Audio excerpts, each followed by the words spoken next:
제구장, 신권의 회복, 침례 요한의 방문. 연대적으로 보아 다음은 베드로, 야고보 요한의 지시로 침례 요한이 조셉 스미스와 올리버 카우드리에게 나타나서 소신권을 부여하신 것을 다룰 차례이다. 하늘 천사의 방문과 성임에 관한 조셉 스미스 자신의 기록을 살펴보자. 카우드리 씨가 도착한 지 이틀 후에 4월 7일 나는 몰몬경을 번역하기 시작했으며 그는 나를 위하여 필기하기 시작했다. 우리는 여전히 번역 일을 계속하고 있었는데 그 다음 달 1829년 5월 어느 날 우리는 판을 번역하다가 그 가운데 언급되어 있음을 알게 된 죄사함을 위한 침례에 관하여 기도하여 주께 물어보려고 숲속으로 들어갔다. 우리가 이렇게 기도하며 주를 부르고 있을 때 하늘에서 온 사자가 빗구름 가운데 내려와서 그의 손을 우리 위에 얹고 우리를 성임하여 이르기를 나의 동료 종들인 너희에게 메시아의 이름으로 나는 아론 신권을 부여하노라.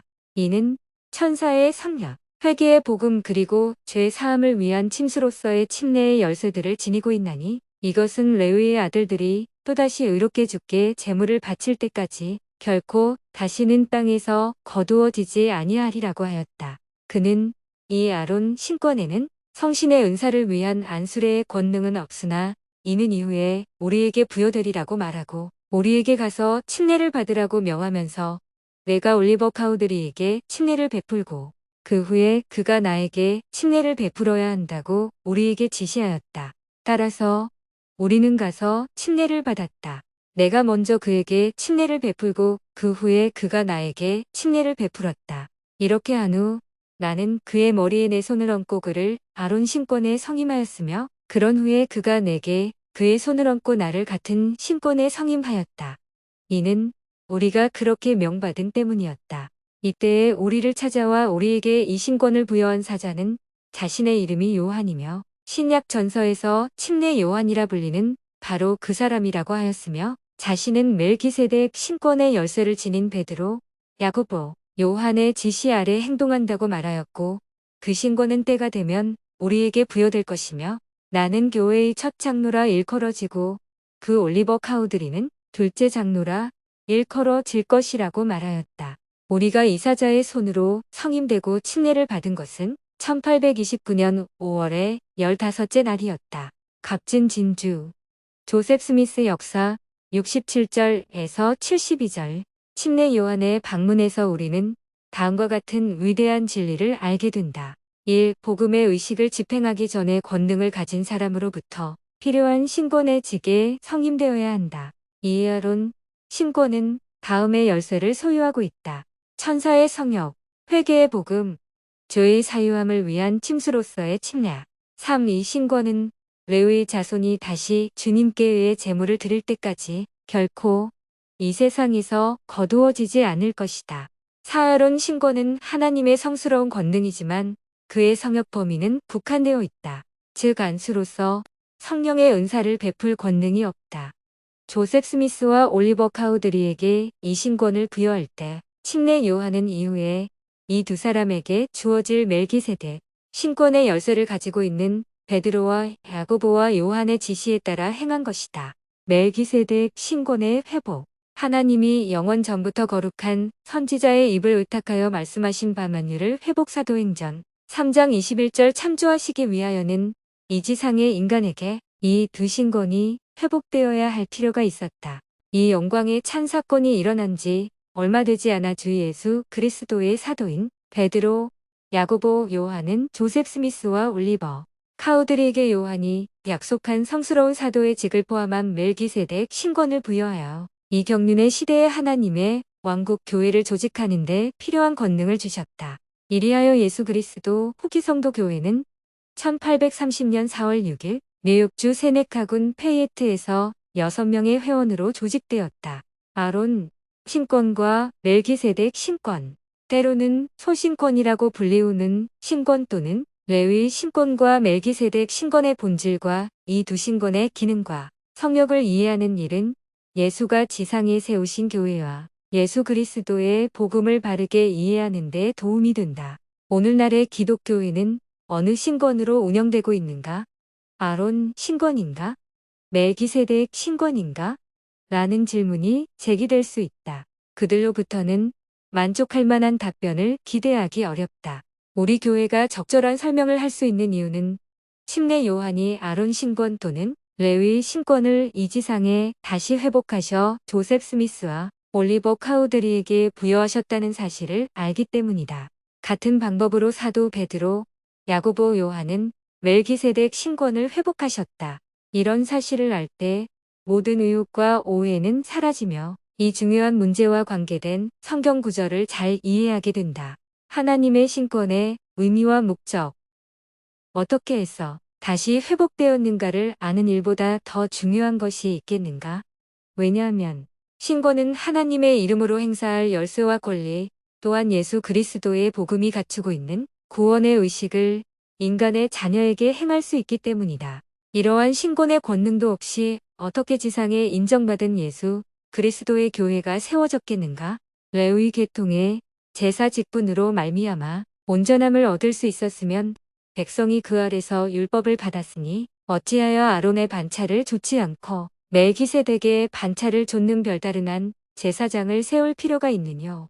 제사 직분이 번역한 즉 율법도 반드시 번역하리니 우리 주께서 유다로 쫓아나신 것이 분명하도다.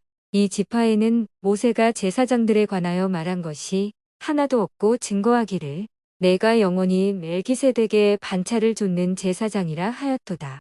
예수는 영원히 계심으로 그 제사 직분도 갈리지 아니하나니 히브리서 7장 11절에서 12절, 14절, 17절, 24절 이상의 구절을 보면 모든 백성을 그리스도에게 인도하는 율법은 레위 신권 또는 아론 신권에 의하여 수행되었다는 사실을 명확히 알려준다. 그러나 바울이 설명한 대로 이 신권 하나만으로는 완전을 얻을 수 없다. 고로 하나님은 멜기세덱의 반차를 좇는 다른 제사장을 보내셔야 했다. 신권이 변하였음에 율법의 변화도 필요하게 되었다. 따라서 모세의 율법 대신에 예수 그리스도의 충만한 복음을 전해주셨던 것이다. 아론, 신권의 한계. 침례 요한은 죄의 사유함을 위한 침수로서의 침례의식을 베풀 열쇠를 가지고 있는 아론 신권의 권능에 따라 일하셨던 관계로 이 사실을 충분히 이해하였다. 그가 주님의 길을 예비하기 위하여 지상에 오셨을 때 두 손을 얹어 성신을 부여하려고 하지 않았다. 그는 후에 오셔서 성령과 불로서 침례를 베풀어 주실 분에 대하여 가르치셨다. 마태복음 3장 11절 참조. 요한이 조셉 스미스와 올리버 카우드리에게 아론 신권을 부여하고 죄의 사유함을 위한 침수로서의 침례를 명하시면서 하신 말씀이다. 이 신권에는 성령의 은사를 위하여 안수할 권능은 없으나 이는 후에 주어질 것이라고 말씀하셨다. 멜기세덱 신권의 본성. 주님은 1835년 3월 28일 선지자 조셉 스미스를 통하여 주신 신권에 관한 계시에서 교회에는 두 가지 신권이 있나니 곧 멜기세덱 신권과 레위 신권을 포함하고 있는 아론 신권이니라. 교회에는 두 가지 신권이 있나니 곧 멜기세덱 신권과 레위 신권을 포함하는 아론 신권이니라. 전자를 멜기세덱 신권이라 부르는 이유는 멜기세덱이 그처럼 위대한 대제사였습니다. 그의 시대 이전에는 이를 하나님의 아들의 반차를 좇는 성 신권이라 하느니라.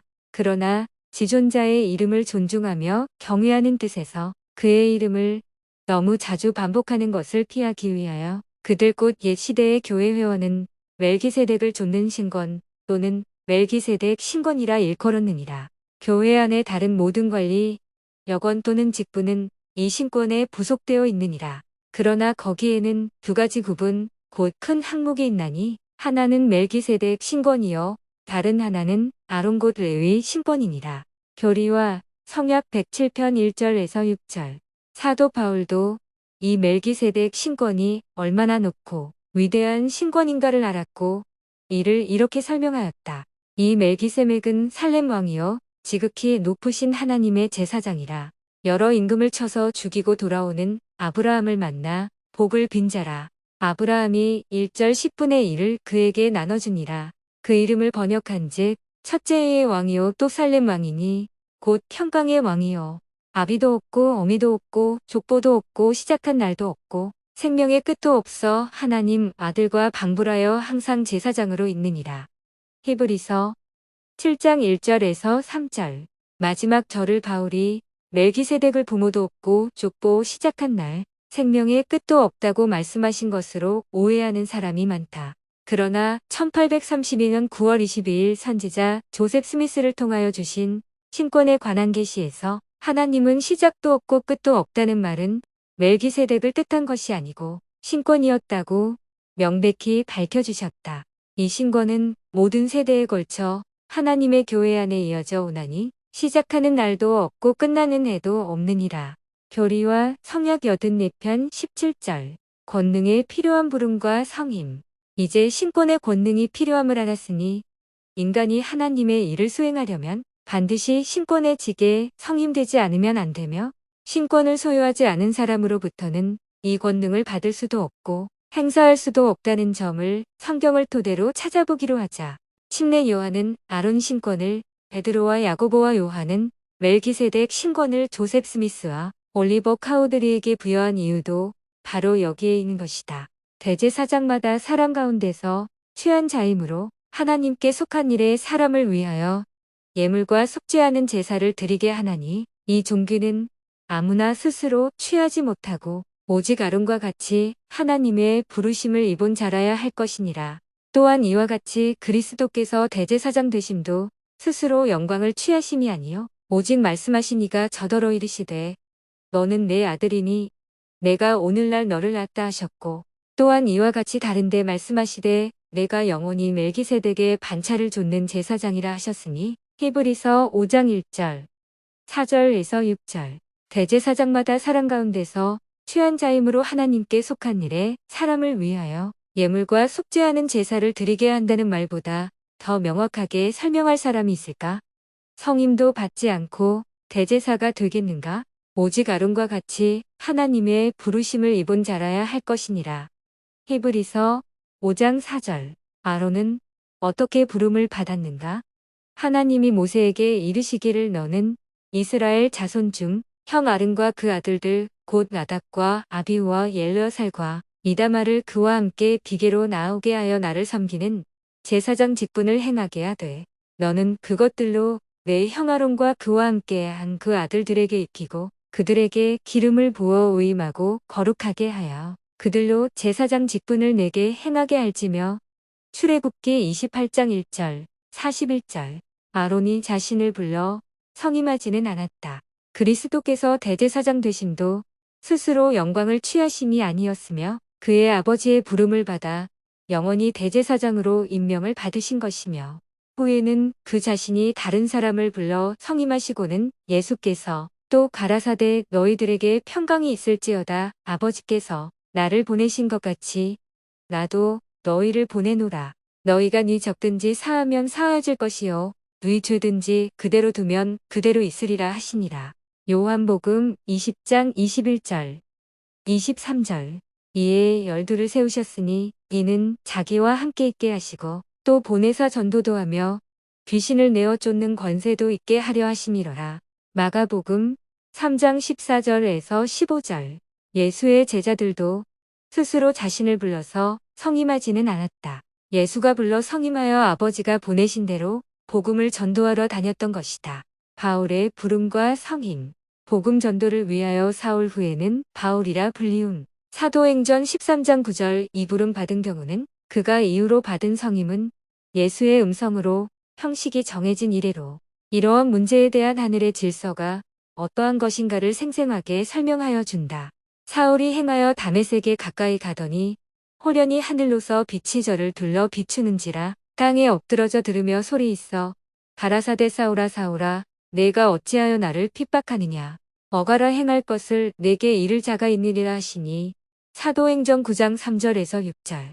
이때에 예수가 사울에게 개인적으로 말을 하였다는 사실이 중요한 것이기는 하나 이 사실로 그는 전도하며 복음 의식을 수행할 능력을 갖추게 된 것은 아니었다. 그는 아나니아의 손으로 시력을 되찾아야 했으며 또한 침례도 받아야만 했다.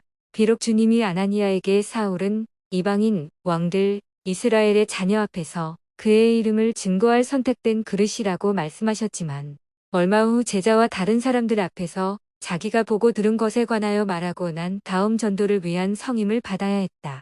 안디옥 교회에 선지자들과 교사들이 있으니 곧 바나바와 니게르라 하는 시므온과 구레네, 사람 루기오와 분봉왕 헤롯의 젖동생 마나엔과 및 사울이라. 주를 섬겨 금식할 때에 성령이 가라사대 내가 불러시키는 일을 위하여 바나바와 사울을 따로 세우라 하시니 이에 금식하며 기도하고 두 사람에게 안수하여 보내니라. 사도행전 13장 1절에서 3절. 우리는 오늘날에도 자기는 바울이 다메섹으로 가는 길에 보고 들었던 것처럼 부름을 받아 성인 되었다고 자처하는 사람을 흔히 본다. 그러나 바울이나 조셉 스미스는 그렇지 않았다. 그들은 권능을 가진 다른 사람으로부터 성임을 받았던 것이다. 그리고 이는 복음 전도에 참여하고 있는 모든 사람들도 마찬가지여야 한다. 조셉 스미스는 이 위대한 진리를 성경을 읽어서가 아닌 침례 요한과 베드로, 야고보, 요한의 방문으로 알았던 것이다. 선지자 조셉 스미스가 쓰신 예수 그리스도 후기 성도 교회의 신앙개조 제오조를 인용한다. 우리는 사람이 복음을 전파하고 그 의식을 집행하기 위해서는 예언에 의하여 또 권세 있는 자에 의한 안수로서 하나님으로부터 부름받아야 함을 믿는다. 예수 그리스도의 교회는 왕같은 제사장, 베드로는 그의 생존 당시의 교회에 대하여 말하면서 오직 너희는 택하신 족속이요 왕같은 제사장들이여 거룩한 나라요 그의 소유된 백성이니 이는 너희를 어두운 데서 불러내어 그의 기이한 빛에 들어가게 하신 자의 아름다운 덕을 선전하게 하려 하심이라. 베드로전서 2장 9절. 이상의 구절과 주님이 경륜의 시대의 신권을 다시 지상에 회복하시면서 조셉 스미스에게 주신 계시는 합당한 생활을 영위하는 교회의 모든 남자 회원은 신권을 받게 되며 이 지상에 하나님의 왕국과 교회를 건립하는 데에 바울이 왕같은 제사장이라고 표현한 실질적인 힘의 요소가 된다는 점을 명백히 나타내 주고 있다. 또한 어두운 데서 불러내어 그의 기이한 빛에 들어가게 하신 자의 아름다운 덕을 보이는데 하나가 된다는 것도 분명히 하셨다. 이들은 옛날에 사도보다 나은 것이 없었으며 전도 사업을 목적으로 특별히 훈련된 사람도 아니었다. 하나님이 주신 은사와 재능을 봉사와 성령의 은사를 통하여 키워가는 것이다. 다음과 같이 말씀하신 바울도 이 사실을 충분히 이해하고 있었다. 형제들아, 너희를 부르심을 보라. 육체를 따라 지혜 있는 자가 많지 아니하며 능한 자가 많지 아니하며 문벌 좋은 자가 많지 아니하도다. 그러나 하나님께서 세상에 미련한 것들을 택하사 지혜 있는 자들을 부끄럽게 하려 하시고 세상에 약한 것들을 택하사 강한 것들을 부끄럽게 하려 하시며 하나님께서 세상에 천한 것들과 멸시받는 것들과 없는 것들을 택하사 있는 것들을 패하려 하시나니 이는 아무 육체라도 하나님 앞에서 자랑하지 못하게 하려 하심이라. 고린도전서 1장 26절에서 29절. 경륜의 시대의 교회는 각 지역의 여건이 외에도 조직과 동시에 바울이 말씀하신 종류에 부합하는 선교사 7,000명을 선교 지역에 파견하여 왔다. 이들 선교사는 그리스도와 그의 시대에서와 마찬가지로 무보수의 전도 사업을 하는 것이다. 1967년 12월 말 현재 261만 4,340명의 교회 회원 중 아론, 신권을 소유한 사람의 수요가 32만 3,574명, 멜기세덱 신권을 소유한 사람의 수요는 31만 466명에 달하였다. 베드로가 생존 시에 왕같은 제사장이라고 한 신권을 가지고 있는 교회가 또 있을까? 예수 자신이 나중에 친히 오실 곳에 70명을 둘씩 짝을 지어내 보실 때에 기꺼운 마음으로 봉사할 의욕과 합당한 자격의 소유자를 불러 신권을 부여하여 전도에 임하게 하신 것도 바로 이 의식을 통하여서이었다. 이르시되 추수할 것은 많되 일꾼이 적으니 그러므로 추수하는 주인에게 청하여 추수할 일꾼들을 보내어 주소서 하라. 누가복음 10장 2절. 할 일이 많기 때문에 주님은 교회에 많은 여건을 두셨다. 아론 신권과 멜기세덱 신권을 다시 여러 신권으로 분류하여 각 사람의 역량에 알맞는 직분을 주셨다. 아론 신권은 집사, 교사, 제사로 분류한다. 아론의 직계 자손이 감독이 되는데 그렇지 않은 경우에는 멜기세덱 신권의 대제사 중에서 선택된다. 멜기세덱 신권은 장로, 70인, 대제사, 축복사, 사도, 선지자로 분류한다. 위의 열거한 여건은 모두 그리스도의 초대교회와 관련이 있었던 것으로 신약 성서에 언급되어 있다. 그러나 현 기독교계에는 소수의 직책만이 나타나 있고 그나마도 갖지 못한 교회가 많다. 아마 완전한 조직을 제시하여 주어도 그들은 어떻게 처리하여야 할지조차도 모를 것 같다는 생각마저 든다. 그들은 장로, 대제사, 집사, 교사, 제사의 부름의 차이점이나 각 신권의 세부적인 활동 범위의 차이점조차도 모른다. 각 신권의 정원회의 숫자나 어떻게 조직하여 관할하는지 모른다. 이러한 사실을 성경에만 전적으로 의존하여 아는 것으로 알면 큰 잘못이다. 우리들은 이때가 창경륜의 시대의 조셉 스미스를 통하여 신권이 회복된 것과 때를 같이 하여 하나님의 계시로 받은 것이다. 교리와 성역 13편, 20편, 84편, 107편, 121편 참조. 교회는 완전히 조직되어야. 바울은 완전한 조직이 갖는 중요성을 충분히 아셨다. 그가 혹은 사도로, 혹은 선지자로, 혹은 복음 전하는 자로, 혹은 목사와 교사로 주셨으니 이는 성도를 온전케 하며 봉사의 일을 하게 하며 그리스도의 몸을 세우려 하심이라.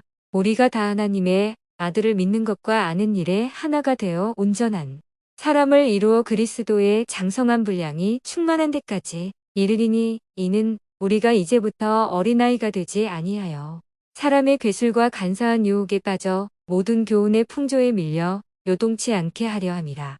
에베소서 4장 11절에서 14절.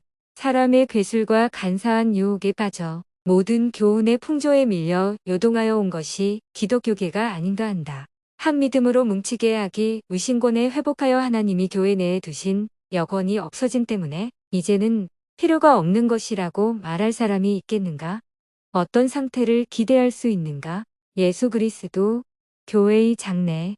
예수 그리스도 후기성도 교회는 그 회원의 수요가 아직은 적지만 교회 내에 12살 이상의 남자 대부분이 신권의 직을 갖고 있다는 사실은 확실히 주의를 끌기에 충분하다. 솔트레이크시에서 열리는 교회 신권의 대회 때 태버나클과 성전가의 집회 장소는 신권을 소유한 회원으로 입추의 여지가 없다. 생계비만을 보조받고 전 시간을 교회에 바쳐 봉사하는 사람을 제외하고는 모두가 무보수로 교회에 봉사하는 사람들이다. 저명한 교육자, 유능한 실업인, 역량 있는 과학자, 농업자, 청부업자, 기계기술자 또는 노동하는 사람에 이르는 이들은 모두 교회의 부름을 받고 일하는 사람들이다. 아울러 교회에서는 교회와 이웃을 위한 봉사와 훈련을 요구하는데 대부분의 경우 자기들이 보상을 받아야 한다는 생각마저도 잊고 있는 것이다. 교회를 위하여 일할 수 있는 것을 큰 영광으로 여긴다. 성공한 실업인이나 직장인, 농사를 돌보던 사람들이 자기의 직장이나 가족을 떠난다. 교회 선교사의 부름을 받아 자비로 세상의 여러 곳을 여행하면서 몇 년을 보낸다. 오늘날의 다른 교회에서는 이와 같은 점을 발견할 수 없다. 왕 같은 제사장이라고 불리웠으며 나가서는 이상한 사람들 이라는 소리를 들은 바 있는 베드로 시대의 여건과 마찬가지이다. 왜냐하면 우리들은 매우 특색 있는 사람들이기 때문이다. 교회의 지역을 여행하다가 밭에서 일하는 농부를 만나 발걸음을 멈추어 몇 마디 이야기를 나누어 보면 그가 곧 한 와드의 감독이나 스테이크 회장이나 장로, 70인 혹은 대제사라는 사실을 알게 될 것이다. 이러한 경우는 은행인, 우체국장, 상점 주인이나 점원, 공장에서 일하는 공원, 이용사를 만나도 마찬가지로 일어난다. 그렇다고 하여 우리들이 하는 일에 지장을 초래하는 일은 없다. 모든 사람이 형제인 신권회에서 매주 만나기만 하고 자기 형제의 이익이 크게 위협을 받고 있는 것을 외면할 수 있다고 생각하는가? 이런 사실을 알고 있는 실업인들은 부지런히 일하는 후기성도의 도움을 받아 성공하려는 사람이 많다. 진정한 후기성도에 있어서 하나님의 신권은 지상의 가장 큰 결속체이다. 여러분은 다니엘이 말한 대로 다니엘 2장 44절 참조. 이 세상의 퍼즐 하나님의 왕국이 임하는 날을 상상해 볼 수 있는가? 성스러운 신권으로 결속한 모든 사람이 하나님 왕국의 지상 건설과 이웃의 복지에 힘과 재능을 다하여 헌신하게 되는 날을 그려볼 수 있는가? 침례 요한에 의하여 아론 신권이 베드로, 야고보 요한에 의하여 멜기세덱 신권이 회복되지 않았던들 우리들은 이 위대한 진리를 이해하지 못할 것이다. 우리는 계시된 것들이 성경과 일치한다는 것을 증명하고 또 이해를 돕기 위하여 성경을 사용한다. 세부적인 신권의 책임과 활동에 관한 공과는 이후에 다시 취급하겠다.